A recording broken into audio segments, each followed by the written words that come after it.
Hey there, everybody. Thanks for joining me for another one-man review. Today I have a new anthology put out by Stranger Publishing.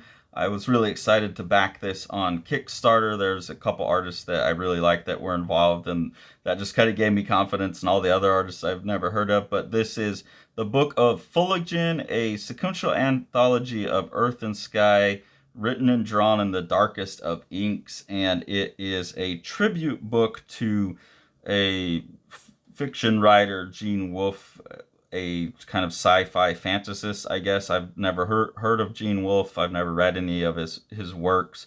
But this book, I think, is partly intended to get people like me interested in his work. And to some extent it did. It's not like super high up on my list based on what's in here. Artoyam Trekhanov, I believe, is the artist that did this. Artoyam's one of the reasons I bought the book. I was actually kind of disappointed. I didn't realize he didn't have a story in there. But Artoyam has one of the coolest styles going right now. It's a really interesting mix between like Mike Mignola and Sergio Topi. You can kind of see throughout here a lot of the shapes and stuff you would see in Topi, a lot of the wild mark making, but then a more simplified like Mignola-esque style. But really, Trekhanov is just doing some little, like the inside front cover and chapter openers and things like that. So always cool to have any of his work. A little disappointed I didn't get a full story. I know that he did First Knife is the only book that I know that's been released in English, but I'm hoping Trekhanov's working on more comics and hasn't just gone to illustration. I don't really throughout these get a sense of the world that Gene Wolfe built, and I think that's kind of a problem.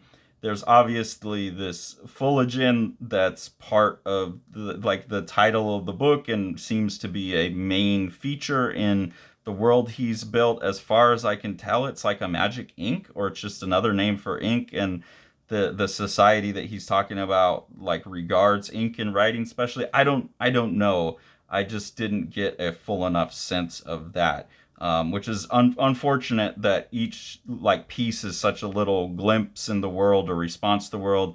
I do feel like you kind of need to be a Gene Wolfe fan already to fully appreciate the book. That said, there's a lot going on with like cool art and stuff to look at. So I'm not going to say much about any of the stories because I don't feel like I was the perfect audience for that. Like I don't have much to say about it other than it seems like a cool fantasy world the guy built.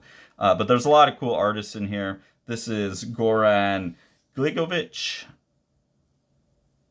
Really like the kind of Frank Miller-esque art over here. All these weird digital textures, not so much. Really excited. One of the other artists that's in here that I, was like, okay, Garresh is in it. I love Garresh's work. I'm going to go ahead and back that. I just found out from Sean, actually, that he's working with Garresh on a book for Living the Line as well, which is super exciting. I've seen and read that book now, and it's in color, and I can tell you it's a beautiful book, but this gives you a bit of the sense of Garresh's work. He kind of feels like Moebius level visionary to me. I can't find a lot of precedents for some of his design decisions in his most recent work. It used to be like Moebius and the artist behind, what's that, Nihai? I forget the Susomu Nihai, I forget the name, but that did Blame and stuff like that. But I feel like Garresh has really expanded out from there.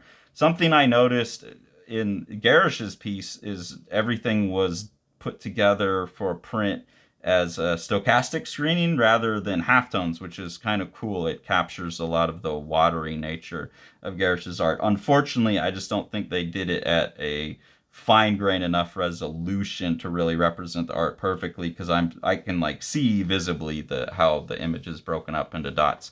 That is a pretty big complaint for me about this book. Usually Strangers Publishing stuff's really, really nice.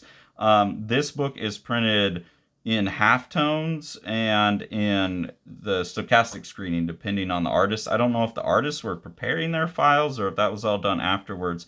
But a lot of the artists, like this one here by Claire Connelly, are using digital screen tones already, which oftentimes, like from working with Sean, he's showed me and taught me that those digital screen tones aren't making perfect dots anyways. And then when you're running a halftone through a halftone process, you're really like you're doing dots out of dots or dots out of squares, and it just winds up not looking very good. So all of the tones in this book, unless they're really big, look pretty funky. They have strange moire patterns in them. Like here, this has strange moires all over it. Even though it's supposed to be like this painted look. I think probably the artist converted it to a halftone already, and then it got halftoned again. That's happening to a lot of the texture stuff here as well, where they're getting these randomized stochastic patterns in the dots already, and then that's being put through some process. So the tones in this book are really pretty unfortunate. Even though the artist, like this MD Penman, is doing a lot of really cool stuff with texture and tone, it's not surviving whatever printing process. And like I said, I don't know if that's per artist, because like an artist like this, Anastasiia Gadskova, this one looks pretty nice. Like the line work, it's pretty well maintained. The tones look a little bit better, but they are bigger dots. Definitely still printed halftone, like it's not a line, it's a series of dots making it. But yeah, something like this very Moebius, Anki, Bilal black and white artwork seems to be holding up better to whatever they were doing for the print process. Unfortunately, with this one, the Anastasiia Gadskova starts out really strong. I mean, these opening couple pages are really, really strong with that Anki, Bilal, early Moebius vibe. And then by the end of the story, has just gotten really lazy. It just seems like a very different artist. Like all of the same kind of aspects of the style are still there, but it just looked like the artist got bored with it. So that's very unfortunate. We have a piece by Matt Emmons, who I really like. Matt's done a number of anthologies himself and also has put out a lot of self-published work that I really enjoy, and has had some work come out from Boom or Oni or somebody like that recently. All very good books. This one being in black and white with all of the digital toning and gradients, this survives the preparation process a little better. But still, even in here, I feel like they've not represented the art the best they could. This story is by Jed Dougherty and Zach Chapman.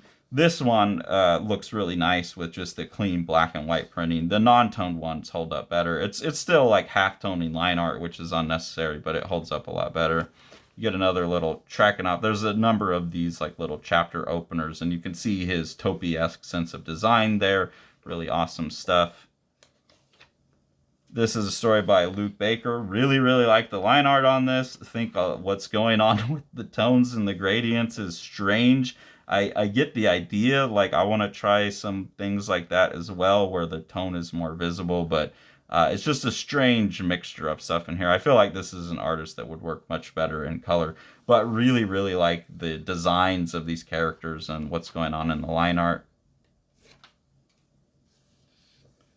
This story is by Marta Castro and Marta Gill. Definitely not my thing art-wise. Seems very much like prison art meets the kid that grew up watching too much anime and like Disney and kind of mushed it all together, which is a strange like Disney anime prison art. Sounds like it could be a fun mix, but it's just not taken to the full extent that it could be in that one. But an interesting mix of styles. This story is written by Ramón, Perales, Cano, and I think is drawn by 3 different artists: Caterina, Gerbasi, Drew Duncan, and Lur Noise. I don't know who's doing what. I think this is Lur Noise, given that I, follow Lur Noise and have bought a couple of Lur's books. This looks more like the approach. So this must be the other artist. I really like this style. It's a bit like Miyazaki-ish, but Europeaned up.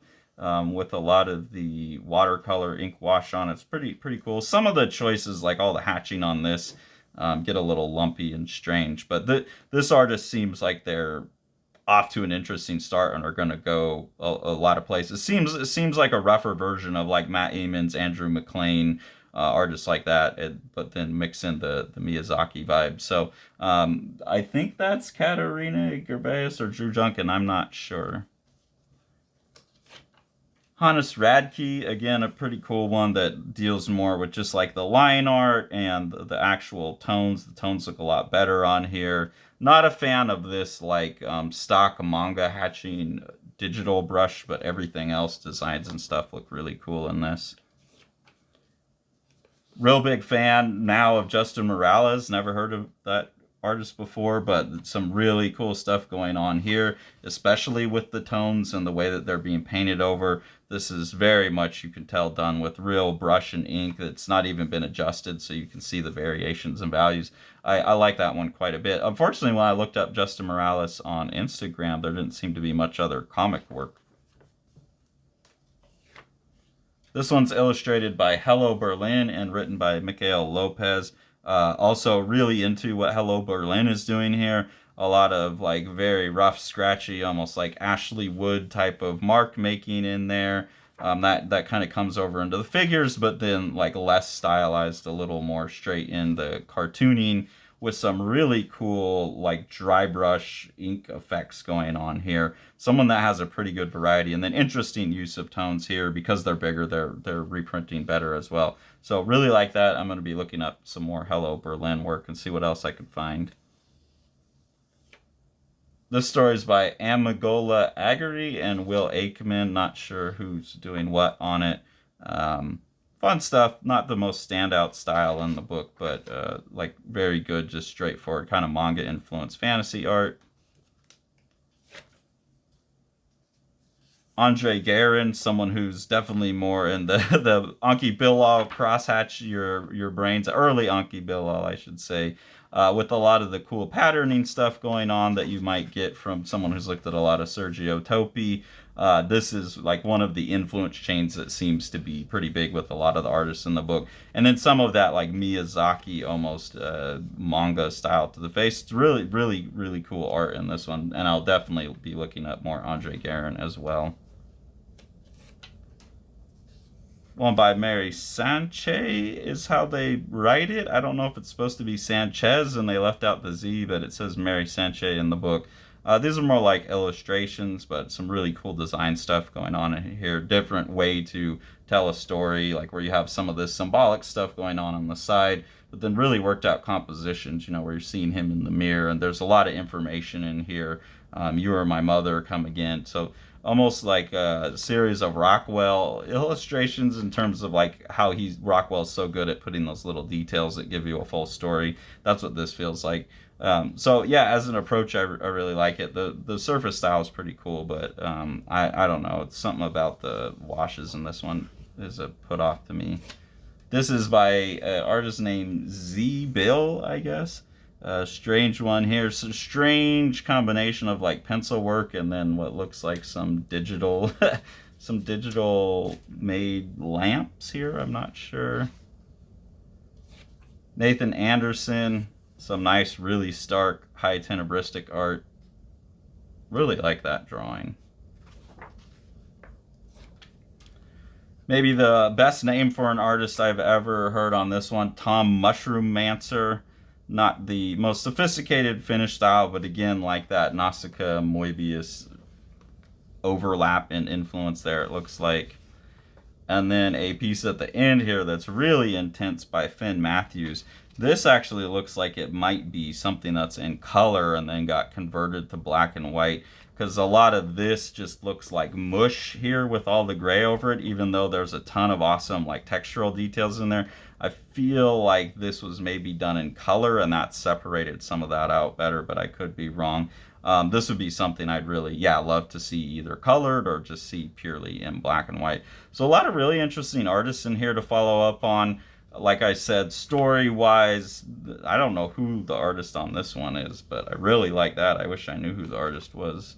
A lot of really cool artists to follow up on. And for people who are fans of Jeans Wolf stories, I'm sure this is a much more interesting and intense book. And for someone like me, it definitely makes me curious about his work, but not so curious that he's like at the top of my reading pile.